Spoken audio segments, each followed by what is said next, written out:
It's tough being a Mortal Kombat fan, being part of a scene that's looked down on by so many others, if not all others. If you talk about how much you love Mortal Kombat, it isn't 5 seconds before someone barges in saying, "Try playing a real fighting game," or "the animations are crappy." There's this view out there that's been around since the 90s that Mortal Kombat isn't legitimate, and it's understandable given the fact that MK was never meant to be taken seriously for the first 20 years of its existence. It was a series known for its gore, not its gameplay. The gameplay was obviously less thought out than something like Street Fighter 2. The game-breaking balance issues, infinite combos, and other bugs in Mortal Kombat games are well known, and it wasn't until 2011's Mortal Kombat 9 that the studio actually tried to make a competitive fighter, something to be taken seriously on a tournament level. It was the first Mortal Kombat seen on the main stage of EVO, the World Championship of Fighting Games. It was an incredible moment, and a thriving community was born from it. MK9 is definitely a flawed game, but the step towards being a serious fighter was very noticeable. It was the first game to truly have a large community supporting it in the tournament scene. There were national sponsored events and everything. It was a very fun game, but it had the kinds of bugs that make the series the laughingstock of the fighting game community. The meter drain glitch, where if you were blocking and then you tried to do an EX move on the frame you were about to get hit, your character would block and the EX move wouldn't come out, but your meter would drain anyway. The input bug, where pressing a normal attack on the 8th frame after crouching would cause your character to stand up and do a standing normal attack instead of a crouching one.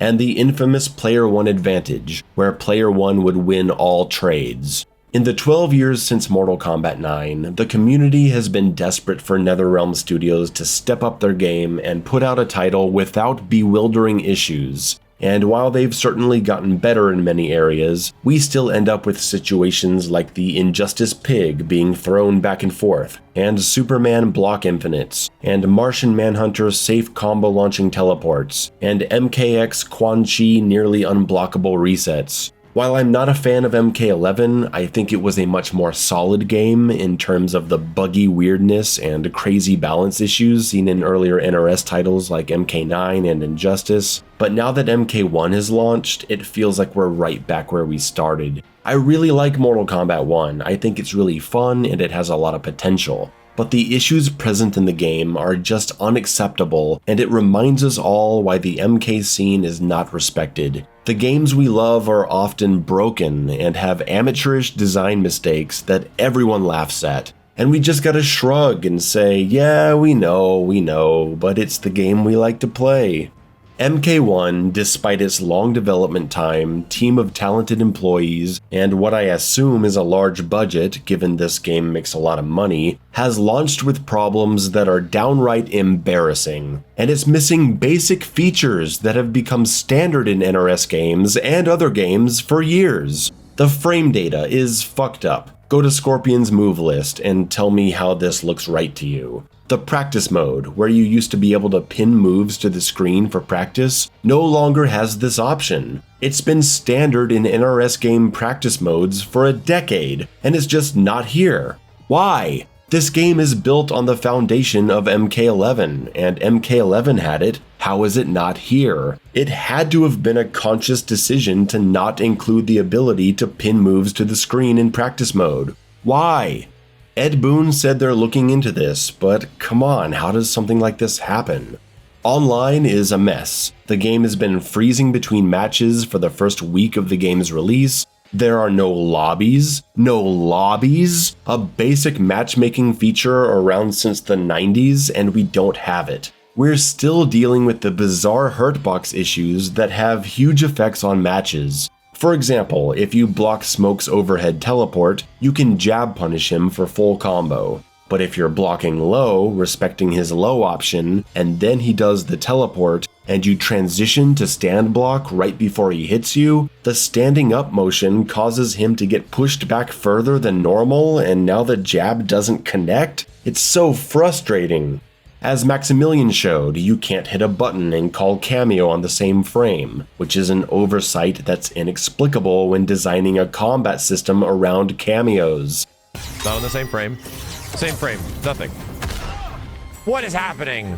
That can't be that way, man. No! The game will randomly turn your character around when passing under an airborne opponent, making you walk or attack in the opposite direction you want to. It's happened to me several times. And here's the thing, if I press right, I actually go right.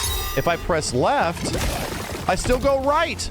I can't go backwards. We've seen touch of death combos involving unblockable setups and resets. And now the discovery has been made that certain combos only work on the player 1 side. Player 2 just can't do the same combos as player 1. Have you ever heard of something so ridiculous?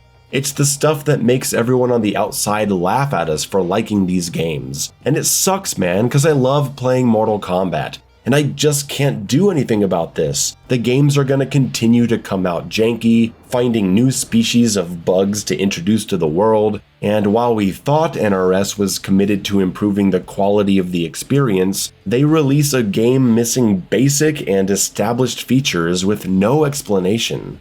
I know some of this stuff is going to be fixed, maybe all of it. Some of it may be fixed by the time this video comes out. But there's no excuse for basic features being absent, and these awful bugs continue to embarrass the players that constantly advocate for MK being taken seriously. It sucks.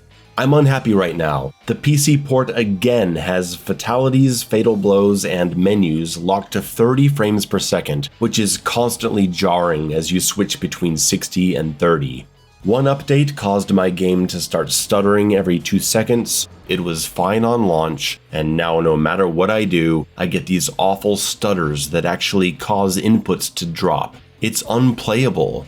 My hype has been killed for this title, and it's really upsetting because I was excited and I like the way it plays a lot. I need to see some improvements fast. Seeing unfinished, buggy games coming out, charging $100 and asking for more money in the store is insulting.